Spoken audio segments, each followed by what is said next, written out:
Welcome back to Taking Care in Business. I am here today with Vanessa Branco. She's the Chief Marketing Officer at Sunbolt. And Sunbolt is a sustainable solar charging startup that provides solar workstations and charging solutions powered directly by the sun. So when I first heard this, I was like, in my mind, I had this picture of like a little sort of picnic table, but instead of an umbrella, it's the solar, you know, hmm panels at the top. And so then I went online and I'm like, oh my gosh, I'm exactly right. And I seriously was just, I thought, what a awesome idea. And I actually heard about Sunbolt months before we started talking about doing this interview. And do you want to know why, Vanessa? Of course. I was at the University of Washington, where my Okay. son goes to school, and there was a station there. And And Gonzaga, and yeah, that's awesome. Thank you. yeah, yeah. And I was walking around the campus. I hadn't visited because he transferred there.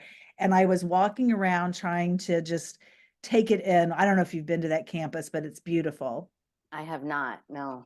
And it was sitting there, and I thought, this is just like such an amazing idea, you know? And so then my mind went down the marketing path of like, I wonder who they're marketing it to. They should be marketing it, Yep. you know? And so I'm so glad you're joining me so we can get into all Thank things you. involved. Thank So you so much. of course. Why?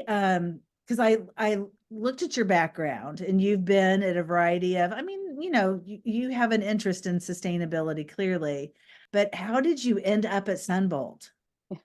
Yeah, and there for 7 years now. So I used to work on the brand side for in the weight loss industry for a bit. And at that point, my boss at the time, his background was at Pep Boys, and his past where he worked, and one of his colleagues was the CEO of Sunbolt, and fast forward after the weight loss and other jobs, I was kind of looking for something new to kind of land and not bounce around because I was doing some consulting and I just wanted to kind of like have more stability.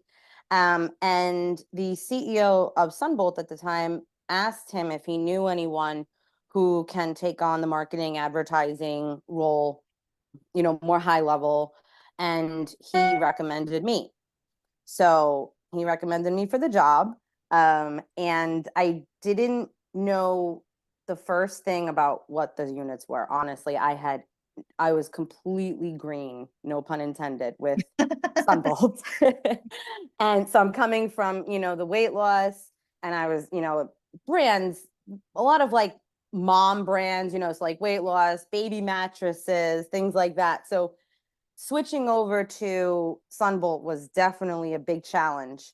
And that was 2018. So 6 years ago. So here I am, running the sales and the marketing.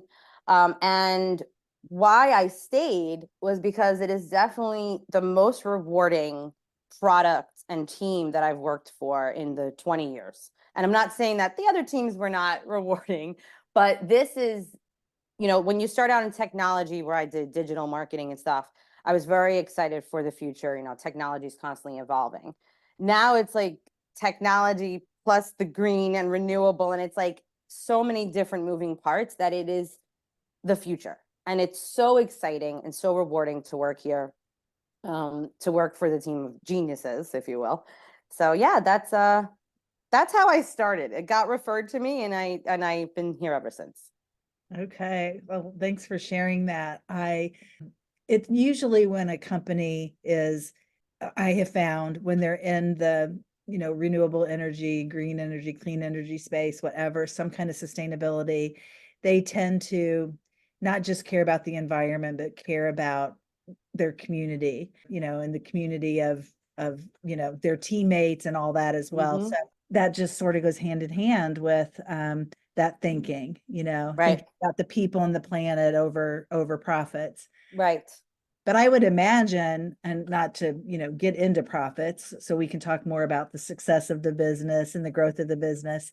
What, because it's a pretty cool idea. And I think one, in my little marketing brain, I'm thinking, oh my gosh, this is perfect for obviously universities. I mean, I wasn't surprised to see it there, but also there's like some really fun things you can do with it. I mean, it was imagining going hiking or something like in the middle of the desert and then ending, you're going along, you've taken so many pictures, you have no more battery power.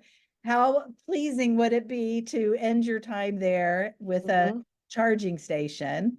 I don't know. Yes, Yes, that's we happening. are in parks. Yeah, Yes. Hmm. so awesome. I did find on your website the map that had all the little pinpoints of where, and I didn't see a lot in that area of the Grand Canyon and the Moabs and the Nevada Right. and all that, but which is where my mind went there. Hmm. Because I was like, oh my gosh, if I were to do the parks again, I would love to end up with this at the end of my trail. Right. Absolutely. Yeah. Our biggest market is California. It's been our largest market. And being that we started in California and, just the weather and everything there, it just was Yeah. like an easy place to continue to grow. We are expanding more Nevada, Utah, but not as much. I have been managing the dealer network. So I'm trying to get more distribution that way in those Mhm. areas because like you're saying, we created it also for those safety purposes. Yeah. When you're hiking or when you're camping and you don't have access to power, and nowadays everyone needs their phone, but for an emergency or anything like that, there really is no way to get, any kind of connection other than if you have a charging. So you can charge your external charger that charges your phone, and at least you have these. So our units are definitely built for rural off-grid areas like that for safety purposes and outdoor learning, outdoor studying, Mhm. outdoor workspaces too. So, It seems like too that when there's no other way to get power, it could become a power source. yes, You know, for specific items, for the mobile devices and laptops, fans, things like that. Things, it depends on the power. But yes, it definitely is that power source for sure. wow. And when Mm-hmm. you talked about being created, keeping in mind emergencies, didn't the idea become the idea because of an Yes. emergency? Would Yes. tell our listeners about that. Absolutely. So our founders were in the solar business. They were in the solar installation.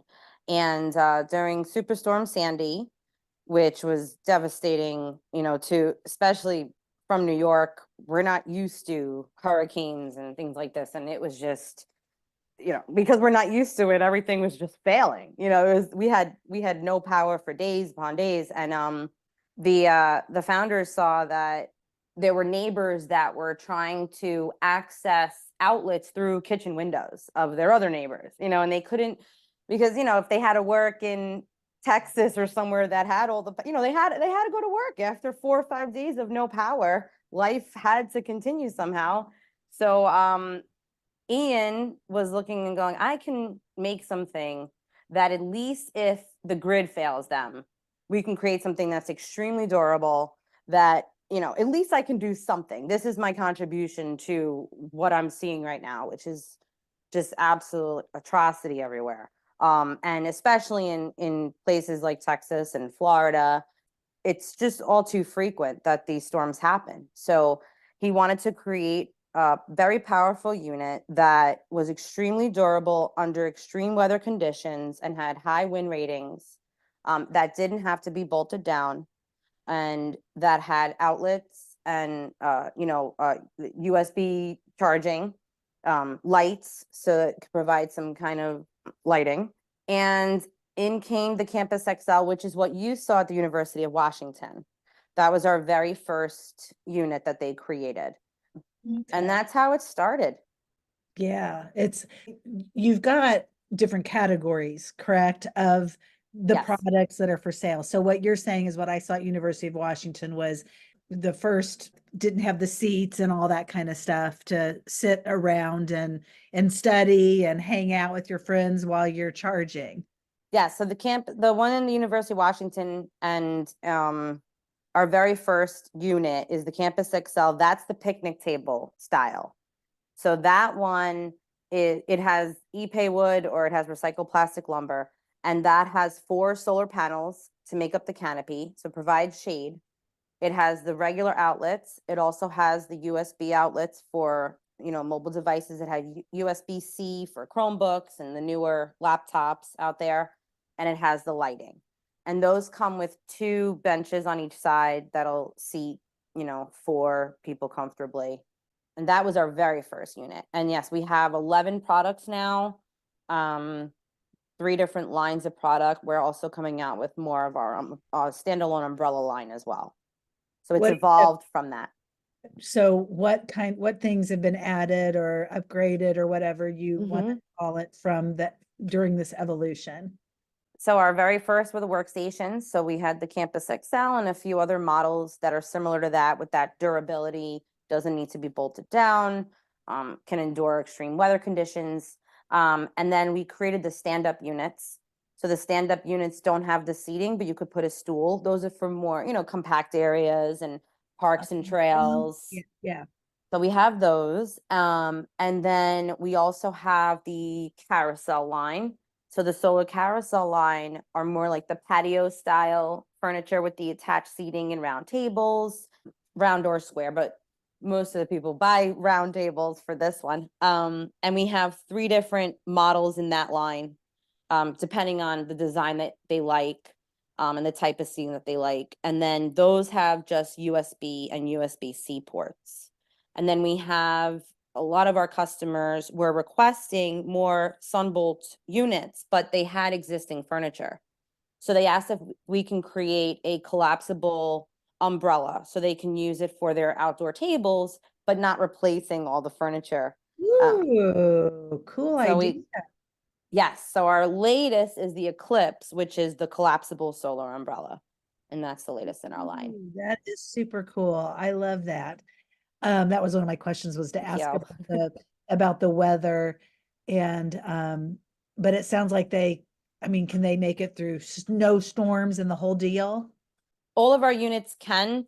The Eclipse, because it's glassable, we recommend just bring them in like you would any other patio umbrella, or close the umbrella if you anticipate a high storm. But everything else is made to sustain extreme weather conditions. Wow. So what kind of maintenance is needed annually? So we have a maintenance program that we're kind of like rolling out again, because when they have multiple units in a campus, they don't want to have to deal with it. So once or twice a year, our team will come out and just make sure that everything is working properly. There's the chance that, especially in a park or public setting, someone may bust a light, or they might, after a while with a lot of USB use, it might not work. So we replace them. But more or less, the maintenance is very low, especially with our units. The type of material that we use, we build with powder coated structural steel. And then for areas closer to the coast, we provide a salt spray or Duracoat. The solar panels themselves, they're tilted. So if there is snow or runoff, it just kind of like tilts and falls off the canopy. But we recommend like mild soap and water. We recommend placing them on concrete, just because I think mowing the lawn is a little bit difficult when they put the tables directly on it, but also because they're extremely heavy. So we want to make sure that they're not on a ground that's the dirt and grass won't sink in. But outside of that, if there's epay wood, we provide oil. You have to oil it like once or twice a year. We recommend, just to keep it nice looking. Our units have been out for 10 years. University of California, Riverside was our first customer. And we're celebrating our 10-year anniversary this year. So they wrote a very nice quote, for our anniversary being our first customer, and they still utilize our units by the university center. So it's built for fairly low maintenance. Wow, so 10 years still strong. That's Isn't that just wild? I think it's just crazy to think that solar panels, how durable they are, that they can literally be outdoors, weather all that and last 10 years. Mm-hmm. Yeah, it's Yes. fascinating. Absolutely. And whereas, if there's a hailstorm, things like that. And so far we have not received any calls about that in the 10 years about anything breaking from hail or those kind of things. So, there we'll see, but so far, knock on wood, we're good. But things could happen, especially if they're in public areas, just like any other public amenity. Mhm. If someone wants to damage something, they will, unfortunately. So, but our team is available 24/7. We have a great troubleshooting team. Amanda runs the team there, so she's always on the phone making sure that everything works. The biggest is if somebody puts this has happened, like if they play a boombox or they decide to use a blow dryer, it might trip. It might, just like you would if you have the microwave on with Oh, the kid. that's so, that's fun. Uh-huh. We do have signs that say it's for laptops and mobile devices, but things happen. And then, she'll get on the phone or things like that. The battery is easily replaced after the cycle's done. You can purchase it from a local hardware store or through us. So it's been Yeah. a seamless process so far. I'm just picturing like somebody getting out there, like, flat iron out there at the park to do a little brush up. We have photos. We have photos of women flat ironing hair outside their dorm room on our table, and the table was fine. But yes, we have photos. We were laughing. It was great. It was really cool. But this is what we love about our units because it allows people to enjoy outside. Yeah. Yeah, So it's great. exactly. And get you outside to work. And Mm-hmm. what about in airports? I mean, with my travel lately, I have just noticed that every airport I go to is just really stepping up to get more and more facilities available to, travelers. Are you in airports? We're not. It's been on my mind. We are not. And same with me. I saw an outdoor area where I said, our sprint would be amazing here. Just haven't gone into the airports yet. But I agree with you. It's any outdoor space, even if it's a small space, if it has, sunlight, Yeah. our units can definitely be utilized. Right now, our biggest target as far as advertising and marketing is concerned is universities, K through 12 and business campuses. Yeah, that makes total sense. Yeah, Hmm. I could see that. Are you trying to get in with like a like the National Parks Department so you can just get the whole deal done at once? Yes, we had a pilot. We did. We had a pilot in Texas with the Parks Department. Um, we have a few units there, and we are in several parks. The municipalities, they take a while. It takes a little bit for the municipalities. There's a lot of board meetings. There's a lot of members involved voting on certain projects. But happy to say we are in the Parks Department. The national parks in I forgot, I think it's Houston, Texas. We Yeah. have a couple of our units there. Yeah, so hopefully that expands to Yeah, greater the things. thing I keep thinking is all the years I spent at my kids' outdoor sports facilities. Mm-hmm. And there were I live in Indiana, and there is a really big facility that has like every sport known to man. And that would have been really awesome had they had those there. So I don't know if that's a target market. It's probably so Mm-hmm. hard because they're, I don't know, it's just so different everywhere, right? And a lot of them are part of the school system. Right. So Fullerton, we're by their stadium, their baseball fields. And in Jacksonville, we are in TIAA Bank Field, home of the Jacksonville Jaguars. So we are there. We have our Campus XL units there, for the employees to utilize, not so much Uh, the visitors, but right. for the offices. And then we're in Lowville, we're in the soccer there, the Lynn Family Stadium. And what's great about the units as well is they can get sponsors, so it offsets the cost of the actual unit. So in Ooh, this particular case, LG&E sponsored the unit. So they have their logo. It's a really nice looking unit. They wrapped the whole Campus XL. So that's a really good idea. yeah, Somebody who has an outdoor, even if it's I'm thinking of a couple of boards that I'm on.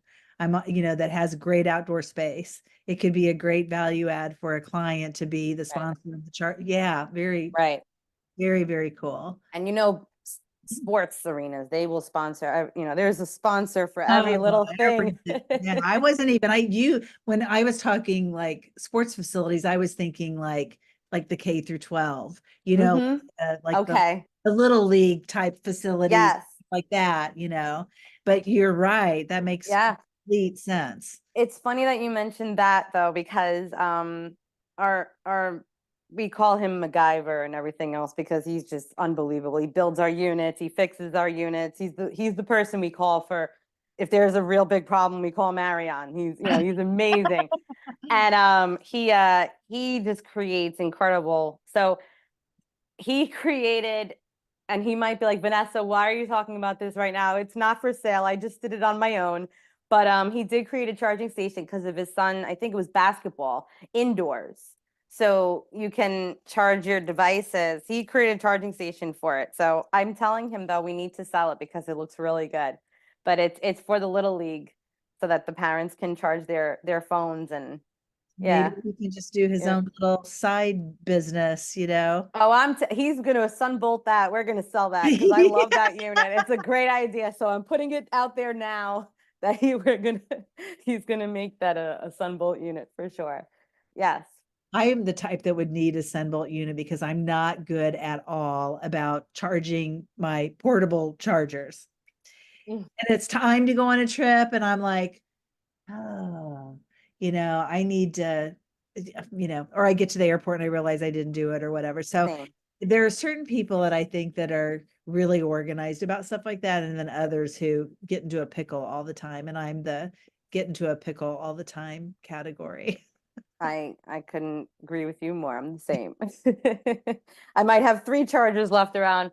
We were at a festival, the Green Festival in New Jersey, and afterwards, my phone was no longer charged, and uh, my partner Brian, he said, don't tell anyone at Sunbolt that. You were just there. You had tons of charging stations, and you, of all people, your phone is dead. I don't understand because I didn't charge my phone. I was talking to everyone else. So I'm the same with you. It's like I even had it in my face. But the portable chargers, it's so true. If you, especially like hiking and camping, where they're bound to die, they're bound to not work, and then you have to recharge them. Yeah. So, yep. So tell me what is in store for Sunbolt in the next 5, maybe next 10 years? Like what are some of your, I don't know, KPIs or goals that the company has? So right now we're in 35 states. So I mean the short-term goal would be to expand and be more involved in just areas in the United States that we're not. So like you said, Nevada, Florida too. I don't know why we're not in a lot more areas in Florida. I'd like to create a couple of more products. We do have one in prototype to answer our customers' questions and demands. Many times they call me up and they say, been watching Sunbolt, we're finally getting the funding or we're getting the grants for it. And they come up with great ideas for us, to create product that will enhance the sustainability, contribute to their carbon neutrality goals. I think with our team and with the backing, the engineering, the electricians that we have, they're innovators. They don't just come to work every day and put something together. They come to work and they love hearing the customer feedback. They love getting on our calls, our meetings once a month, to talk to everyone about what we can do. So I just want to continue. I just love it. I want to just expand, get more product out there. we're in the U.S. Embassy in Africa. It's a country called well, it's Lome, Togo. I don't even know if I'm saying it right. But I was very excited. So those, I want to get into more areas that are rural, remote, that need power. Yeah, So that makes yeah. sense. One of the things I wrote in my notes was that any company who has a carbon neutrality, goal, and they have some kind of an outdoor space, this is the greatest show of that commitment. Thank you. Yes. It's like, okay, you have these carbon neutrality goals to, by 2025 or whatever, which I think, we're already into 2024. And I can't tell you how many companies said that in 2020, and you're like, it's not an easy thing to do. It's extremely hard. And Right. so to show your commitment to it, it just seems like it's a good look. Okay, my last question. What kind of federal and state tax advantages are there to purchasing a Sunbolt? So that I get this question a lot, and our CFO always recommends speaking with the tax advisor because it does differ based on the business and based on where it's located. But there is the Inflation Reduction Act, and our units, they directly apply for that. But you can get the tax credits. You can also get lead points, LEED, and then there's tons of grants out there. That's probably the bulk of the funding that comes in from the schools is through grant money. So there's, this green fund and this sustainability grants and that grant. And those are definitely the bulk of who purchases our units is through the grants. Thankfully, the government is allocating a lot of money and a lot of help to make their carbon neutrality goals possible. Mhm. So, and like you said, our units are eye-level sustainability statements. So the answer is it does depend on the business and the location and to just see with the tax advisor, but the credits are there. So Yeah, I mean, it seems like hopefully people who have heard this have thought about different things that we talked about and how to incorporate it, but for it not to be a financial burden necessarily on a correct. company. Right. That in the end, it is the advantages of having it available to your employees or your customers or what, Mm-hmm. far outweigh what expense you might have after you figure out tax credits, you figure out if you can have it sponsored, Exactly. you maybe write a grant specifically for it. But I think it would be really cool in 5 or 10 years just to see them everywhere. Because I know that it That's would, the goal. yeah, I mean, it would just to be like a regular thing that you can expect, like you Mm-hmm. can expect to be able to charge your phone by a solar station when Mm-hmm. you're out and about in life. And you know Yes. what? I think that it could potentially happen. Thank you. And Yeah. thank you. And with the grants too, there's so many funding opportunities out there. We started a blog on our website for anyone who is interested, not just to purchase our units, but just to help with their goals. We do have a whole list of grants on our site that anyone can come and visit anytime or reach out to us. And we also do a lot of research on grants that'll help fund the renewable energy on campuses and things. So And they can find that in the blog section of your website. of the website, gosunbolt.com, the blog section, and it's right there. We have 2 different sections for grants, or just reach out to us and I'd be happy to share it directly. We update it frequently too. So Awesome. Okay, so gosunbolt.com. Do you mind sharing a general or your email address if somebody does want to reach out directly to you? I do not mind at all. The general email address would be info@gosunbolt.com. And then our handle is @gosunbolt. And you can find me at Van Brank, VAN as in Vanessa, BRANC, if you need to directly with me, but Go Sunbolt is perfect. Awesome. Well, this was really, really informative. I appreciate you spending time with me today. Oh, thank you so much. This was very fun, and I enjoyed meeting you. Thank you. Thank you.